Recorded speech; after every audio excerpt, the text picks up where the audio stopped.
So it's time for a break, but not quite yet. End of year is the perfect time for review. And what better way to do that than through reviewing musical concepts or musical skills from throughout the year. But what do you do when a student hates music theory?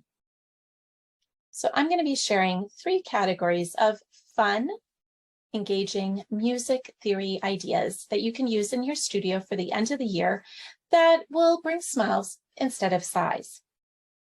Don't worry though, these will include in-person and online lesson ideas.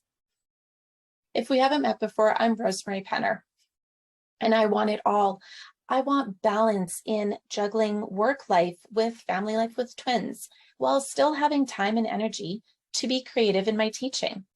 The Unfinished Lesson started as my way of helping other independent music teachers and studio owners get balance in their life and creativity in their studios. Because guess what? You can have both. Be sure to watch to the end. I'm going to be sharing 6 resources that are going to help you very quickly, very easily get fun music theory ideas to your studio for the end of the year. And also, in terms of those resources, some of them you can even use if your students have finished out the year already. Your students are going to definitely appreciate the change of pace and just the fun approach to how lessons are going. And you're going to appreciate not having a bunch of prep time because these are all set up so that it's minimal for you. Idea number 1, apps. So there's lots of ways that you can use apps throughout the year. But one of the reasons I like using these at the end of the year is students, they just want to have fun. So why not let them? Some of the ways that we've used these at the end of our year are through student-led conferences. If students have been using an app throughout the year, oftentimes I've had students choose them so that they can teach their parents. Student-led conferences, fantastic way of really kind of bringing everything around and wrapping up the year in a really positive way. If you're wondering why and how this is a really great option for your studio, for music studios in particular, be sure to check the video above. Apps are also really great for reviewing concepts. So while, yes, we want to use music to be able to teach and make things very applicable, sometimes you just want to have something fun. And being able to do this in a fun way or through apps is going to be a really great option. It also means that we're using different parts of the brain, and so that actually strengthens the long-term memory of whatever our students are covering at that time. We can also use apps for building up skills for independent playing. There's a lot of things that go into playing independently, and apps can help us do that. So we can focus on rhythm patterns. We can focus on ear training so that we're developing our students' ear to distinguish different sounds as they're playing. You can use sight reading apps. There's so many different ways that you can do this, but being able to focus in on specific things and then tying it into what they're doing as they're playing is a really great option in terms of apps. Now, if you teach online, there's a few ways that you can use apps. So you can share your iPad screen. It can be a little finicky if you're going from iPad to, say, a PC or a Windows system, which is what I have. If it's an Apple-to-Apple pairing, it tends to go a lot smoother. In my case, I don't have that. So for example, at one of our group lessons, my students could hear the app just fine, but they couldn't see anything on the screen. It was a little disappointing, but we were able to still make it work and they still had fun. You could have students purchase the apps and then share their screen. Now, it could also be a problem if it's a, Apple to any other system situation. But if it's, same operating system, then it could be fine. The third option is you can look for online versions of the ones you already have or new ones. So that app that I was telling you about, Blob Chorus, I was trying to use it on my iPad, and afterwards I was just looking for some stuff online, and I happened to find that there's an online version of this. There's a web browser version of this. I'm like, how did I not know? So while we weren't able to use it in our group lesson, you better believe I'm going to be using this next year because my students love that app. So in terms of online lessons, just choose the option that works best for you. There are online versions of some of the apps that we have potentially on our iPads, but then there's also different websites that we can go to that are really engaging for our students as well. Be sure to check the resources at the end. One of them will have access or will have more information on some of the apps and how I use them. So idea 2, studio challenges. First, a piece of advice for a studio challenge is make it really flexible. End of term, end of year, we want to have as much flexibility as possible for a few reasons. One, if your students are burnt out, you don't want to add more on their plate. If parents are feeling burnt out and they're going to have to be involved, again, we don't want to put more on their plate. Because end of term tends to also be re-registration time, we have to keep in mind that we want to support the families as much as possible so that that becomes a really easy yes, because the whole year's been amazing. Not, well, it's been pretty good, but oh my goodness, I don't want to go through this next year, right? We want to avoid that second phrase and keep things really fun and light for families. The other part of making it flexible is don't put extra planning on yourself. I don't know about you, but at this time of the year, I don't want to spend hours planning. I'm looking forward to the summer where I have a much lighter teaching schedule and where the days are just a little bit lazier. It's not that I step away from my businesses completely, but I don't want to be stuck at my desk working. If that sounds like you, just make sure whatever you choose as the studio challenge, it's not creating more work for you. The other part that you'll need to decide is this something that is happening during lesson time, during practice time, or when your students have already finished lessons and perhaps they're on holidays?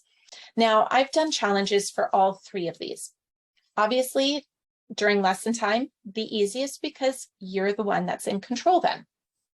Practice time, that one can be a tougher one, especially as families are going potentially, like say, camping, or they're going on vacations, or there's more outdoor extracurricular activities and sporting things. So it might be that practice time isn't happening as much right now. So having a challenge may not fit in with that. It's not that it is impossible, it just needs a little bit more tweaking to make it happen. And if you're wanting to do it over the summer where your students aren't having regular access to you, then that, I would say, is the most challenging type of challenge to have in your studio. In terms of that, really think through how can you make it very independent, and how can you make it so that students, there's a reason for them to continue doing it over the summer, especially if they don't have that regular check-in with you. So here's a few ideas. And I tried to pick ones that you're not going to have to do a lot of extra stuff. You could do something like bingo. So students, they have to fill in the bingo card. An option that we've done in my studio that worked really well was actually using our 5 ways practice strategies. We did it with songs that students already knew, and they got to choose which practice strategy they did.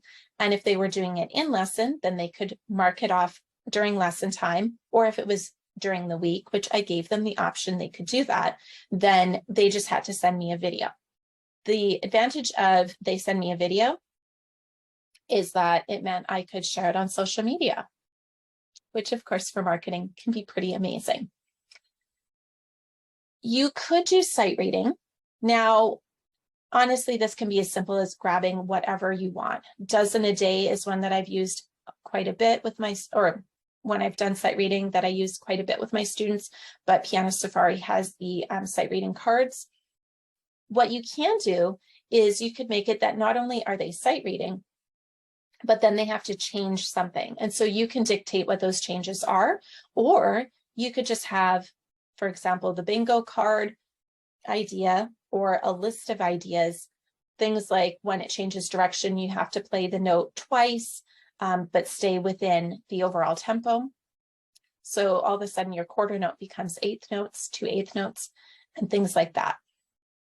So that's a really easy one. It doesn't take really much prep from you other than just, figuring out some ideas of how students can change their songs. You can just straight up improvise. So my students, we've done backing tracks with PDFs that they can improvise off of. That's worked really well. It's an easy one again, and we can make it a challenge by, okay, make sure that we're doing this every lesson, or each week you have to send me a video of your improvisation. When I get it, you earn points. You could do off the bench rhythms. So again, kind of getting away from our regular routine. So I've done rhythm warm-ups that get students off the bench. This is something that I created for my studio, and all of it related to students doing rhythms off the bench before eventually moving onto the bench and improvising there. So while that resource was for actually 12 weeks long, I would say that it's an easy one to do at the end of the year that you could just do, 2 or 3 weeks of it, and it wouldn't be a big deal. It's not like you have to finish the whole series. If you're online, one extra consideration is to decide how you're going to track progress. You don't want to make this more complicated for you or your students. So it could be that as soon as they send you a video, you have a spreadsheet that you fill in. I happen to love spreadsheets for this because you can get it to track the points fairly easily. And then that way, all I'm doing is just looking at the points at the end. Or you could have it that they just send you a picture when their bingo card is done. So whatever you choose, just make it really easy for you and them. If it's something that is tracked online in a spreadsheet, just make sure that you have the formula set up so that it automatically, as soon as the student fills something in, it takes care of that for them. That way you're going to have a lot more success with these challenges. So idea 3 is self-study. This one is a little bit more geared towards if your students have already finished out the academic year and maybe they're on holidays already at this point. So I like finishing a little bit earlier than the school year.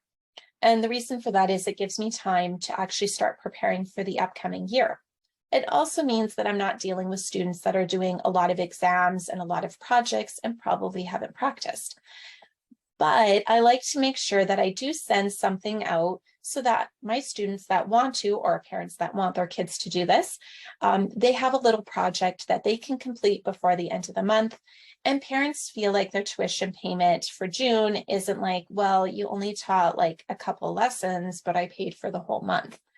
You and I both understand that it's a whole program and that we may have taught more weeks another month, but perception really counts when it comes to re-enrollment in our studios. So something like a self-study project makes it easy for parents that are going to feel a little like they missed out, that you've given them really good value. So a few tips. Well, one, make it easy. I know I've said this before, but honestly, make it really easy. And there's a few reasons for this as well.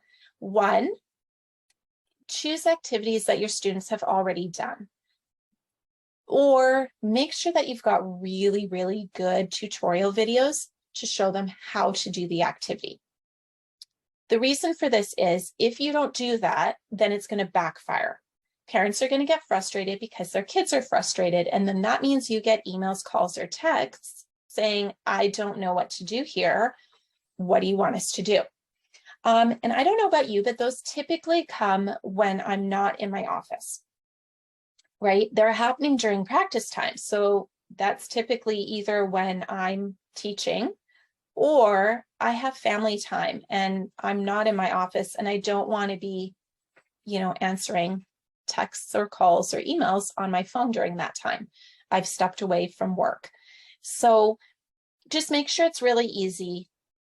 Again, you've either done it in lessons so that you can answer all of those questions, or that tutorial is so amazing that there's no questions they could possibly have at the end of it. I would also say keep your prep really low for this. I know that it can be exciting to throw ourselves into a new project and we're really excited about the subject matter, but self-study, especially at the end of the term, it's a hit or miss. Not all of your students are going to do it. It doesn't matter what your incentive is. Some just aren't going to do it. So don't spend a lot of time on something that not everyone is going to complete. Remember, we're doing this as almost like an extra for the self-study if it's outside of lesson time. So don't worry about it being this incredible.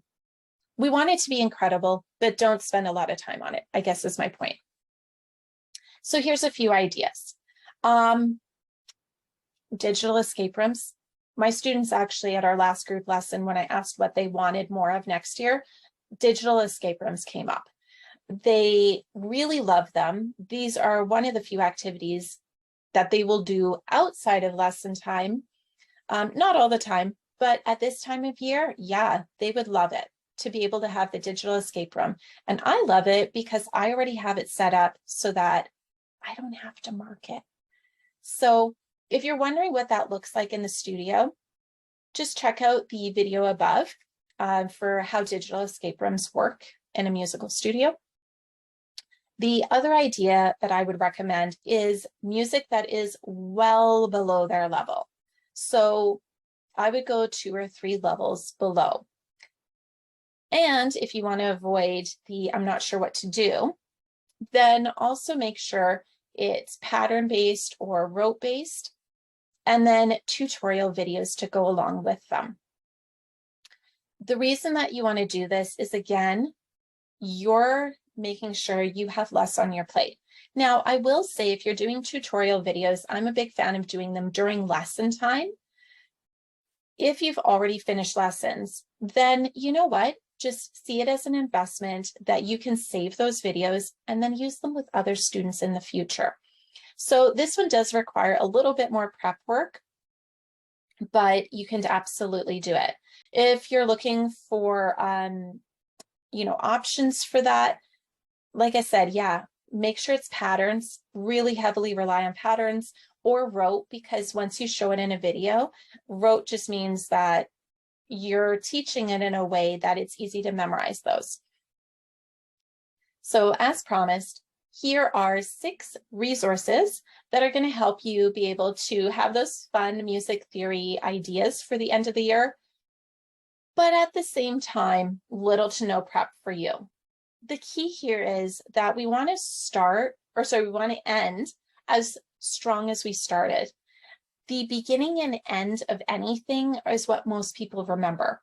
And so if they remember this amazing start to the year, we want to make sure that they have an amazing memory of the end of the year as well.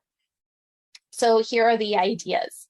1, there is a companion article to this video, which is fun music theory ideas for year end. There's a little bit more detail in terms of apps and other things that you can use there. So definitely check that one out. Student-led conference planning worksheet. So if that student-led conference idea sounded pretty amazing to you, these are the worksheets I used in my studio with my students so that they had a concrete plan and they were able to use them during their lesson time as they taught their parents. 5 ways practice strategies. So this one, it's been used in my studio for years. My students love it because they can get off the bench, they can engage with music in different ways. And like I said, actually, you could use it as a bingo card. It would be a little bit different. You're going to have to include the middle circle as kind of the free space, but you can do it. Rhythm warm-ups that get students off the bench. So I'd mentioned this one earlier in the video. This one, again, you're getting students off the bench. They're auditorily doing the rhythm first before they end up seeing it and doing it on the piano. digital escape rooms. In the description below, there's plenty of digital escape rooms that you can take a look at on my site if you're looking for something like that, on a lot of different categories: music history, music theory, and so on. So be sure to check that out if that's something you would like to do. And then that way you don't have to set them up, which, is always a nice thing. A little less prep work for you. And then I'd mentioned sheet music for pattern-based or rote pieces. I have some of those on my site. So again, feel free to check those out, or you can use whatever you have on hand. But there's a few options there that will be really great for your studio as well, for a variety of levels. You're not going to want to miss the rest of this series or the previous videos in this series. So be sure to hit that subscribe button and like this video.